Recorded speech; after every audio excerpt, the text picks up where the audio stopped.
Assalamualaikum warahmatullahi wabarakatuh.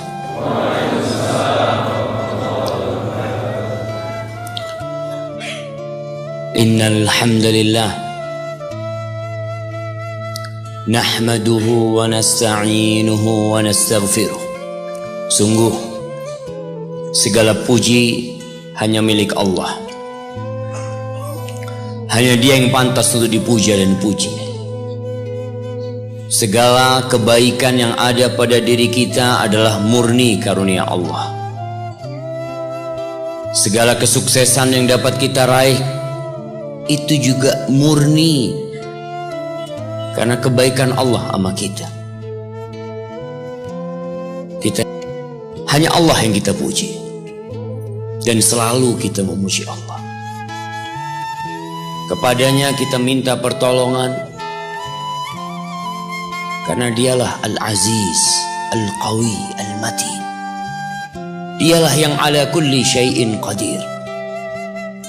Kebanyakan kita bersandar kepada kecerdasannya, bergantung kepada kehebatan dan kekuatannya, lupa kalau la haula wa la quwata illa billah. Dan kita memohon ampun kepada Allah atas dosa-dosa yang kita lakukan. Tiap hari nikmat Allah turun kepada kita, dan tiap hari pula dosa-dosa kita diangkat, dipaparkan kepada Allah. Tapi Allah tutupi dosa-dosa kita. Andai bukan karena kebaikan Allah sama kita, andai setiap kali kita berbuat dosa ditampakkan kepada umat manusia, kita nggak berani kumpul bersama di tempat ini. Ana pun tidak akan berani duduk di depan antum di sini untuk menyampaikan sesuatu kalau Allah bongkar dosa-dosa. Tapi Allah tutupi, dan Allah buka pintu taubat buat kita. Namun kitanya yang kadangkala malas minta ampun sama Allah. Wa na'udzu billahi min syururi anfusina wa sayyiati a'malina. Dan kita berlindung kepada Allah dari kejahatan jiwa kita yang senantiasa memerintahkan kepada keburukan, mengajak kepada kemaksiatan. Allah mengatakan innan nafsa la'ammaratun bisu'. Sesungguhnya jiwa itu benar-benar memerintahkan kepada keburukan. Susah diajak kepada kebaikan, susah diajak datang ke rumah Allah. Tapi ketahuilah jamaah bahwa umat Islam tidak kenal dengan hari ibu. Sekali lagi muslimin, kita nggak kenal dengan hari ibu. Kenapa? Karena semua hari kita milik ibu kita. Pantaskah ibu kita? Pantaskah ibu kita yang hamil kita selama 9 bulan, melahirkan kita, mempertaruhkan nyawanya, menyusui kita, sehingga tubuh kita semua tidak lain adalah darah dagingnya. Dan antum bisa melihat pusar yang ada di perut antum. Antum kalau mandi antum melihat pusar antum. Dari situ antum pernah minum darah ibu antum selama 9 bulan. Dari sana. Pantaskah orang yang berkorban segala-galanya buat kita dapat 1 hari dari kehidupan kita? Hanya sehari. Hanya sebuah hadiah, hanya ucapan terima kasih sekali dalam setahun, dalam 354 hari. Dalam setahun berapa hari jemaah? Dalam setahun berapa hari? 354 atau 355. Itu umat Islam, kalender Hijriah. Tapi kalau antum pakai kalender Masehi 360, 65. Kita umat Islam. Apakah pantas ibu kita hanya dapat satu hal? Kata Nabi SAW, raghima anfuh, thumma raghima anfuh, thumma raghima anfuh. Qila man ya Rasulullah?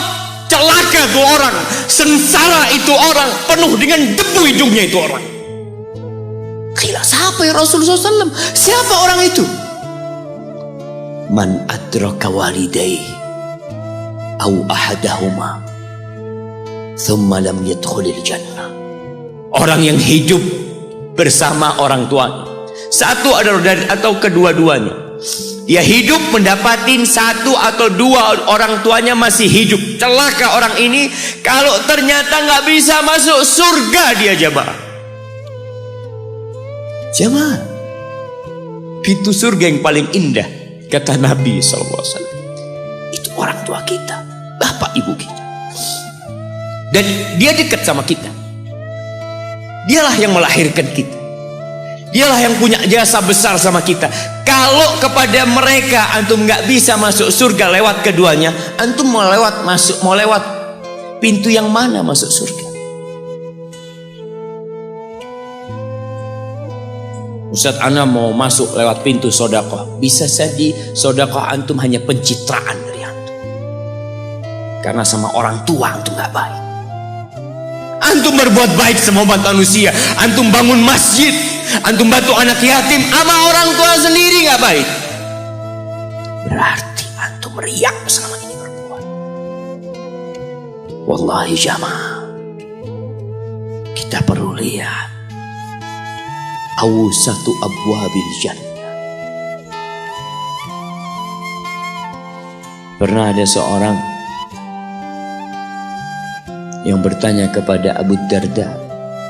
Dia mengatakan, ya Abu Darda, ibuku nyuruh aku menceraikan istriku. Kata Abu Darda, sami'tu Rasulullah sallallahu alaihi wasallam. Aku mendengar Rasulullah SAW bersabda, al-walid awsatu abwabil jannah. Orang tua itu pintu surga yang paling indah. Fa in syi'ta fa'adi dzalikal bab aw ihfazhu. Kalau engkau mau, engkau buang itu pintu. Kalau engkau mau, engkau jaga itu pintu. Wallahi jamaah, enggak main-main urusan berbakti sama orang. Sebagian umat Islam hidup dengan gaya orang-orang kafir. Memang di barat itu, mungkin nggak semuanya, itu anak kalau umur 18 tahun itu sudah bebas. Dia mau berbuat apa, orang tuanya tidak bisa intervensi. Makanya kadangkala dia ada umat Islam di sana jamaah. Di Amerika, anak punya teman dia lagi ziarah ke rumah temennya dari Jamaika. Dia tanya, mana putrimu Fulanah kemana? Kata bapaknya, nggak tahu. Sudah mau jadi pelacur, mau jadi penyanyi, mau jadi apa? Orang tua sudah tidak bisa intervensi. Itu dalam kehidupan mereka. Dan mereka juga anak-anak tidak ada kewajiban untuk memberikan nafkah kepada orang tuanya. Dalam budaya mereka selesai sudah. Sehingga banyak di sana panti jompo, tempat orang tua dititipkan di sana. Kenapa? Karena anaknya udah hanya mengingat ibunya setahun sekali. Di surat Al-Ahqaf ayat 15 Allah mengatakan, wa wassaynal insana biwalidayhi ihsana. Kata Allah, kami mewasiatkan kepada manusia, memerintahkan kepada manusia agar berbuat baik kepada kedua orang tuanya. Jadi yang nyuruh antum berbuat baik itu bukan paman antum, bukan ustadz, tapi Allah. Allah perintahkan kepada kita untuk berbuat baik sama orang tua, walaupun orang tua antum kafir. Ada sebagian pertanyaan yang kadang kala datang mengatakan, Ustadz, anak ini dibuang sama orang tua anak dulu, Ustadz. Anak punya bapak menceraikan ibu anak. Ibu anak akhirnya bekerja, bapak anak bekerja, anak dititipkan ke kakek dan nenek. Sekarang ketika anak sukses, bapak ibu anak ingin anak berbakti sama dia. Subhanallah, yang nyuruh antum berbakti bukan bapak ibu antum, tapi yang menciptakan antum yang nyuruh antum berbakti. Cukup tubuh antum itu berasal dari darah orang tua antum, lalu antum berpikir gak mau berbakti sama orang tua. Yang orang tuanya jahat sama dia, merasa dizalimin sama orang tua. Orang tua anak pilih kasih, Ustaz. Orang tua anak seperti ini, seperti itu. Iya, seburuk apapun orang tuamu, tetap itu orang tuamu. Dan Allah nyuruh kamu berbuat baik sama orang tua. Wallahi jamaah, ada seorang syekh cerita dalam salah satu ceramahnya, cerita tentang seorang dokter perempuan di sana, di Arab sana. Ada seorang anak lelaki bawa ibunya masuk ke dokter ini. Subhanallah, ibunya ini gila. Anak-anak muda belum nikah, dia bawa ibunya. Nanti ibunya tersenyum sendiri, ketawa sendiri. Masuk ke ruang dokter itu, mejanya dokter diputerin sama ibunya. Anaknya minta maaf, ya dok, kata dia, sekali-kali nanti ngeliat di televisi dokter itu ada gambarnya Ka'bah. Ibunya ngomong, nak kau bukan nak ngomong, kamu bohong mat kau bohong sama ibu, katanya mau dibawa umroh ibu, kata dia.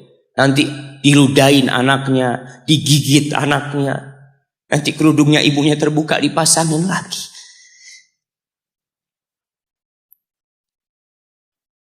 Itu dokter tanya sama anaknya, ini siapa? Ibu anak, kata dia.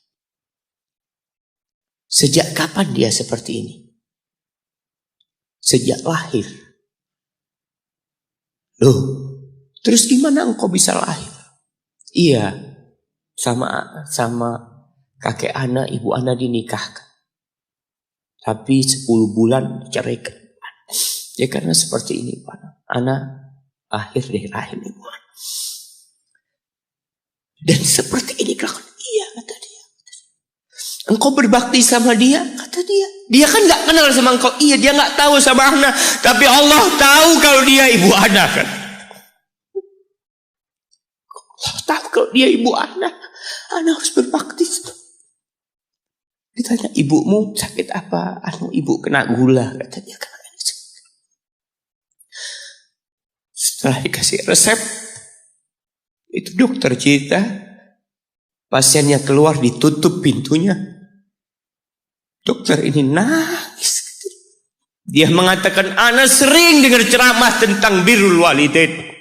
Ana sering mendengarkan tausiah ustaz tentang berbakti kepada orang tua, tapi ana baru sekarang melihat kebaktian seorang anak sama orang tuanya. Ibunya gila, dia tetap berbakti. Dan dia mengatakan, iya ibu anak gak tahu sama anak, tapi Allah tahu kalau dia ibu anak. Dan yang ngasih wasiat supaya kita berbakti sama orang tua itu Allah, jemaah. Apapun yang dilakukan orang tua kita,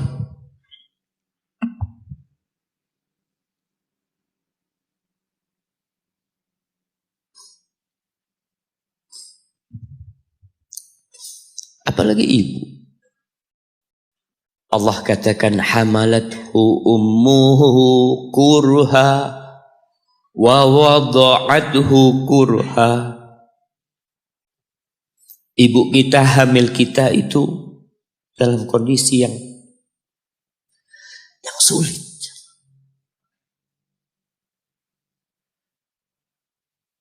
Ada ibu yang harus bed rest demi anaknya lahir. Demi kita lahir, ibu kita itu bed rest. Capek dikit keluar darah. Ada yang harus hamil kita dalam kondisi dia ditinggal sama suami. Dia harus cari nafkah sendiri. Ada yang harus muntah-muntah demi kita. Allah.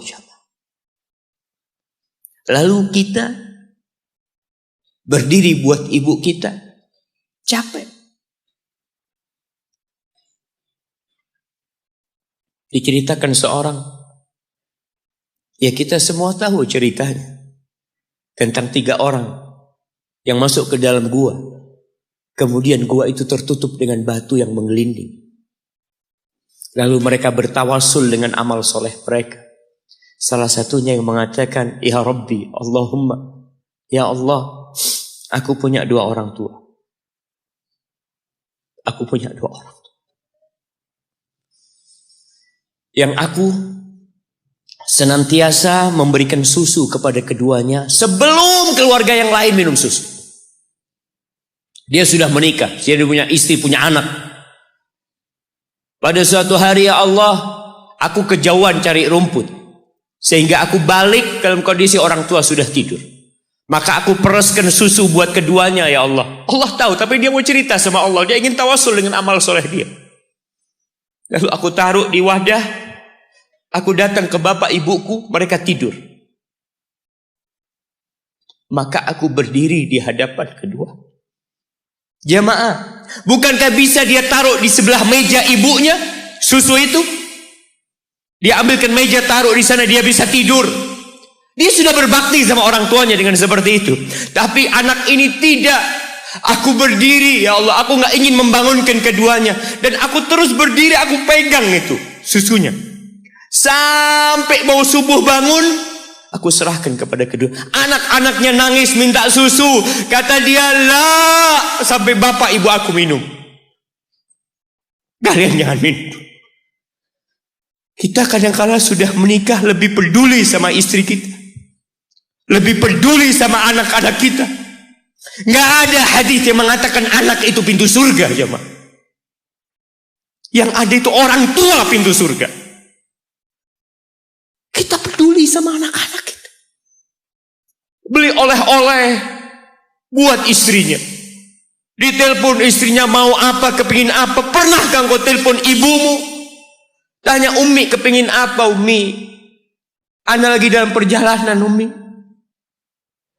Jamaah, itu anak, Masya Allah, dia berdiri. Kenapa dia kuat, jamaah? Karena dia tahu Allah yang nyuruh dia berbakti. Mungkin tidak ada yang melihat berdirinya dia, tapi Nabi ceritakan berdirinya dia. Dari malam jamaah sampai pagi. Berapa jam dia ingat, ibuku hamil aku 9 bulan. Capek. Ana semakin tahu dengan tugas besar seorang ibu dan pengorbanan seorang ibu. Setelah Ana menikah. Setelah Ana tahu bagaimana istri Ana hamil. Ketika dia harus tidur gak enak. Makan muntah. Muntah aja Ana melihat istri Ana sampai lemes dia. Ana ingat begini ibu Ana hamil. Lalu kita lupa jemaah. Kita sok sukses. Mungkin engkau lebih sukses dari orang tua.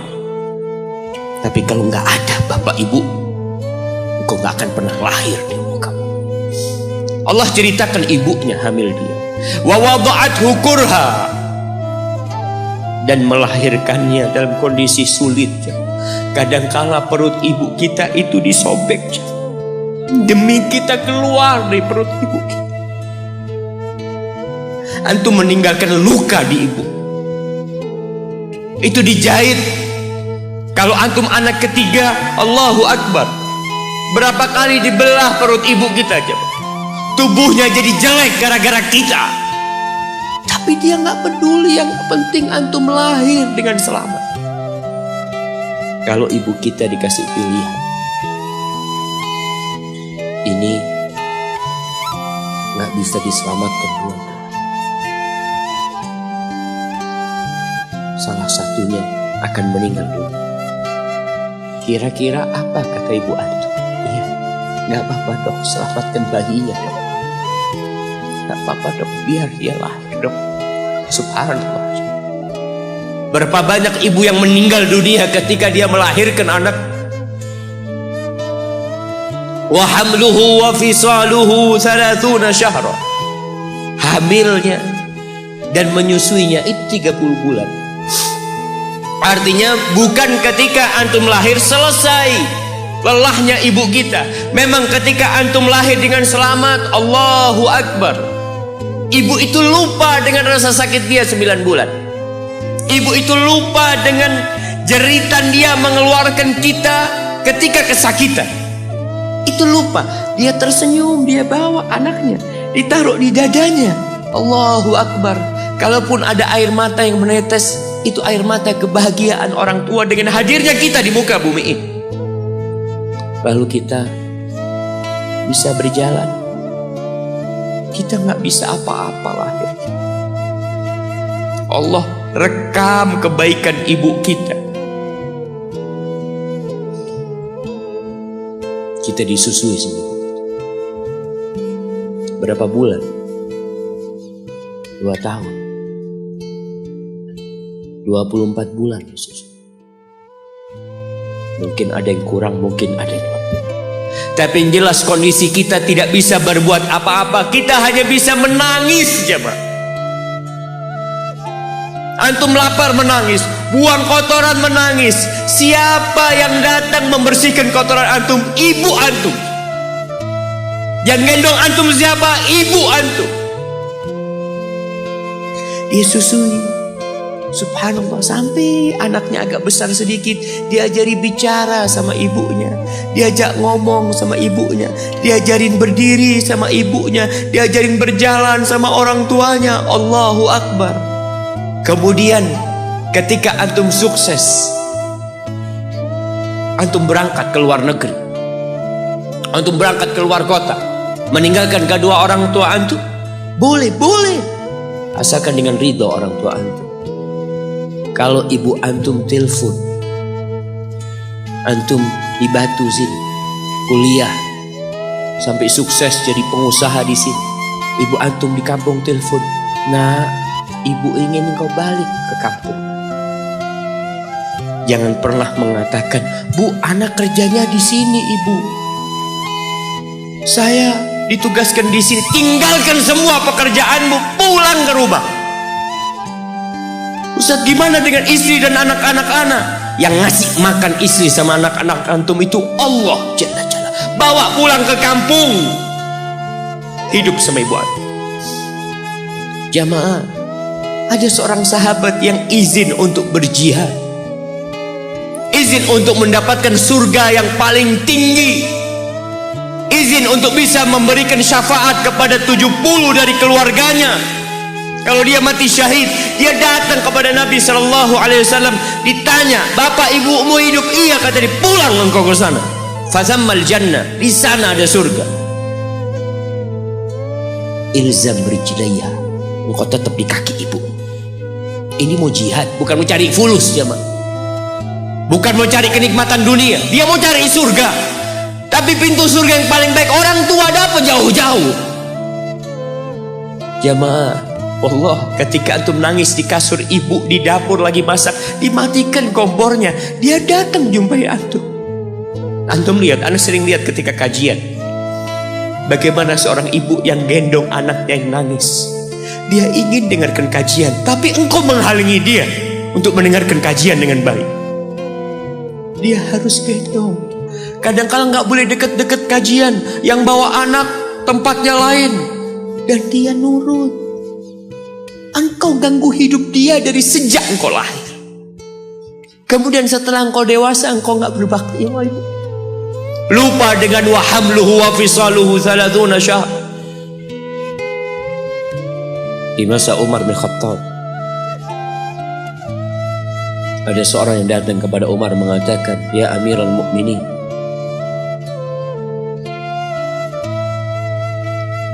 aku ini jadi kendaraan buat ibu. Aku ini yang membersihkan kotoran ibu, dan aku palingkan wajahku. Ibuku sudah lumpuh, gak bisa apa-apa. Dan aku berusaha untuk berbakti sama ibu. Aturani qad jazaituha. Gimana menurut? Apakah aku sudah balas kebaikan ibuku?" Kata Umar, "La." Enggak, belum. "Ya Amirul Mukminin, bukankah aku sekarang ini telah berbuat kepada ibuku seperti ibuku berbuat kepadaku waktu aku kecil?" Artinya sama pekerjaannya sekarang ini. Aku yang menyuapin ibuku, aku yang membersihkan ibuku, yang mengantarkan dia ke kamar mandi. Semua yang pernah dilakukan ibuku, kira-kira sudah aku lakukan semua sekarang. Kata Umar, enggak sama. Ibumu waktu merawatmu ketika engkau kecil, ibumu berharap engkau bisa hidup. Sedangkan engkau sekarang merawat ibumu ketika sudah tua sakit-sakitan, engkau berharap ibumu mati. Wah iya, kita kadang-kadang merasa lelah merawat ibu yang sudah tua.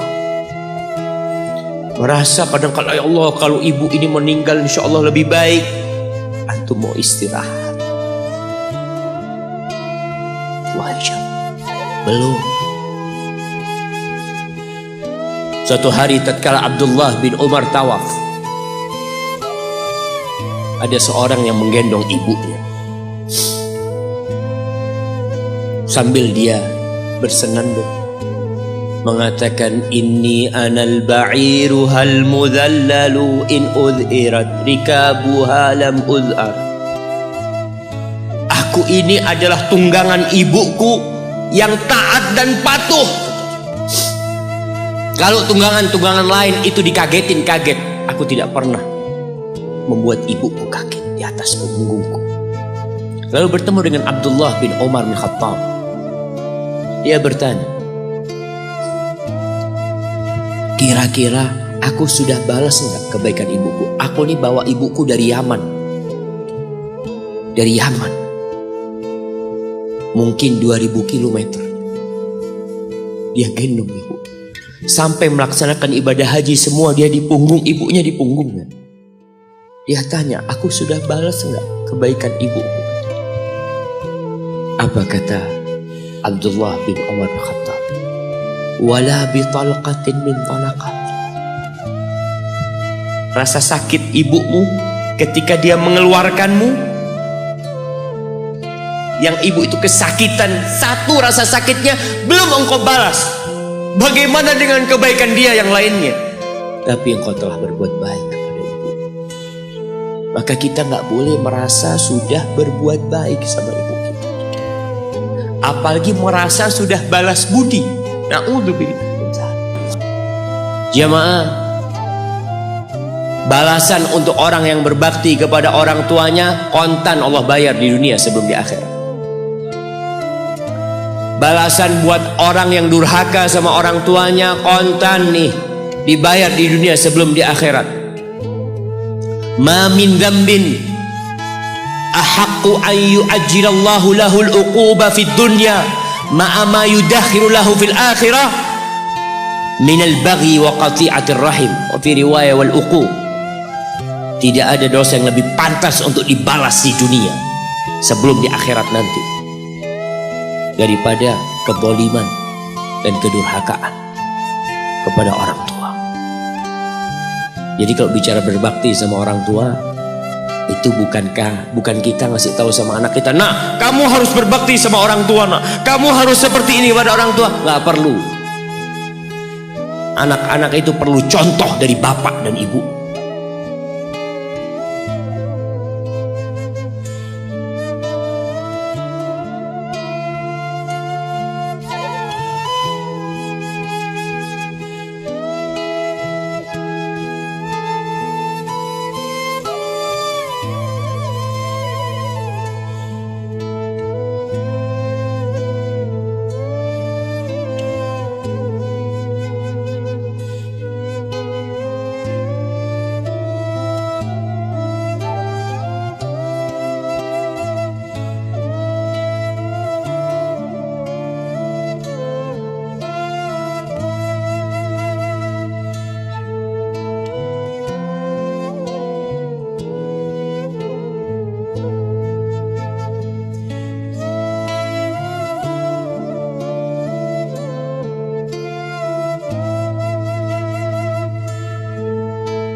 Duit bisa dicari.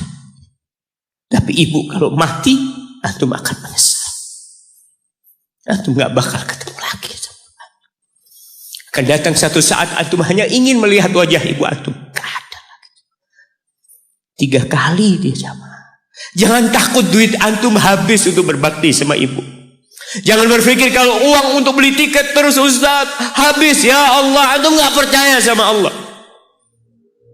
Rasul sallallahu alaihi wasallam mengatakan, "Man ahabba ayyubsata lahu fi rizqihi wa yunsa lahu fi athari falyasil rahimah."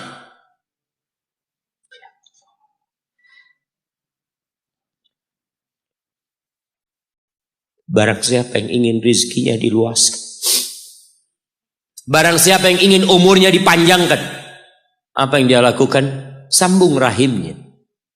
Sambung rahim. Rahim kita sendiri, ibu kita.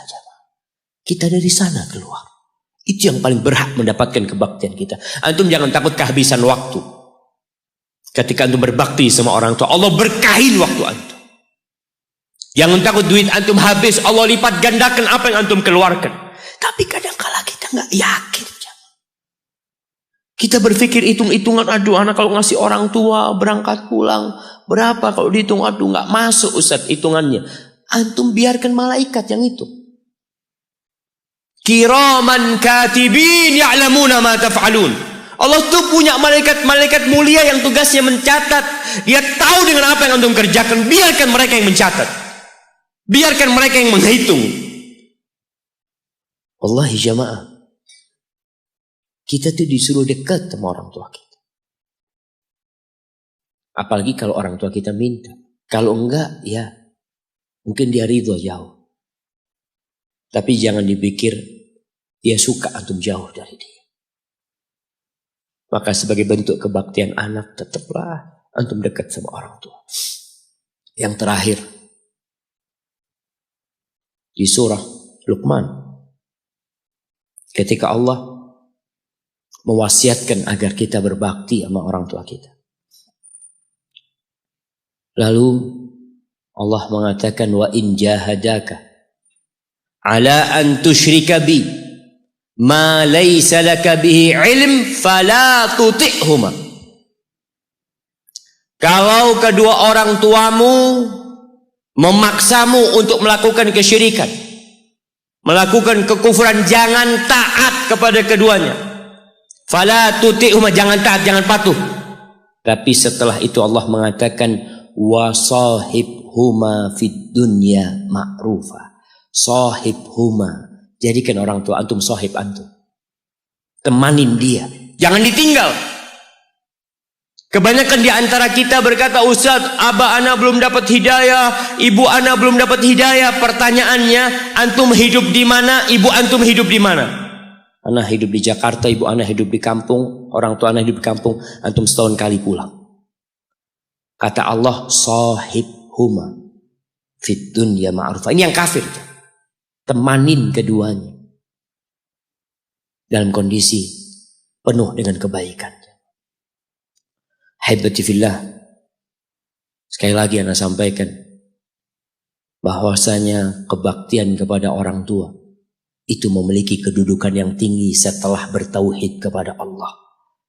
Wa qadha rabbuka alla ta'budu illa iyyah wa bil walidain ihsana imma yablughanna 'indaka al-kibara ahaduhuma aw kilahuma fala taqul lahumā uffin wa la tanharhuma wa qul lahumā qawlan karīma.